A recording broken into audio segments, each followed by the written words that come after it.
എടാ എടാ വണ്ടി ഒന്ന് നിർത്തിക്കേ. എടാ എന്തുവാടാ കാര്യം? വണ്ടി എടുത്ത അപ്പൊ പറയാം. ഷെടാ ഇവനൊരു ടൂറ് പോകുമ്പോ അത് കൊളവാക്കാൻ. നിനക്ക് എന്താ പറ, കാര്യം പറ. അണ്ണൻ ഈ വീട് കണ്ടോ? ആ അറിയാം, ഇതാ മെസ്സിയുടെ വീട്. അണ്ണനാ ഗോൾഡൻ ഓടി ഉണ്ടോ? ആ കണ്ട്, ഇതൊരു ഗോൾഡൻ ഓടി ആണല്ലോ. അണ്ണാ നമുക്കിത് എടുത്താലോ? എടാ പോടാ, ഇതാ മെസ്സിയുടെ കാറാ. ഇതെങ്ങാനും എടുത്തോണ്ട് പോയ പോലീസുകാരെന്നെ പിടിവിടാതിരിക്കും. അണ്ണാ ഞാൻ ഒരു ഐഡിയ പറയാം. അണ്ണയുടെ ഒരു ഗോൾഡൻ GTR ഇല്ലയോ? ആ ഉണ്ട്, അതുകൊണ്ട് ഇപ്പൊ എന്താ? ആ ഗോൾഡൻ GTR ഇയാളുടെ വീട്ടിൽ കൊണ്ട് നമുക്ക് വെച്ചാൽ അയാൾക്ക് ഒരു സർപ്രൈസ് കൊടുക്കാൻ.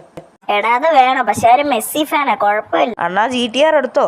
ആ എടുത്തടാ, നീ പറഞ്ഞോണ്ട് മാത്രം എന്റെ GTR എടുത്തേ. വല്ലതും പ്രശ്നം കാണാൻ വന്നു കഴിഞ്ഞാ ഉണ്ടല്ലോ. ഒരു കുഴപ്പവും വരത്തില്ല. മെസ്സി ഇപ്പൊ വീട്ടിലില്ല. നിങ്ങൾ ആ കാർ എടുത്ത് അങ്ങോട്ടൊക്കെ വെക്ക്. നിക്ക് പേടിയ, നീ വെച്ചാ. എടാ ഒന്ന് മയത്തിലൊക്കെ റിവേഴ്സ് ഗിയർ ഇടടാ, പുതിയ വണ്ടിയാ. കുഴപ്പമില്ല അണ്ണാ, ഞാൻ നോക്കിക്കോളാം. എടാ പോലീസുകാരെങ്ങനെ എന്റെ പുറകെ വന്ന് നിന്നെ കൊന്നോളെ, പറഞ്ഞാ മനസ്സിലാവാത്ത. ഓ കുഴപ്പമൊന്നുമില്ല. ബാക്കി ലൈക്ക് ആൻഡ് സബ്സ്ക്രൈബ് പ്ലീസ്.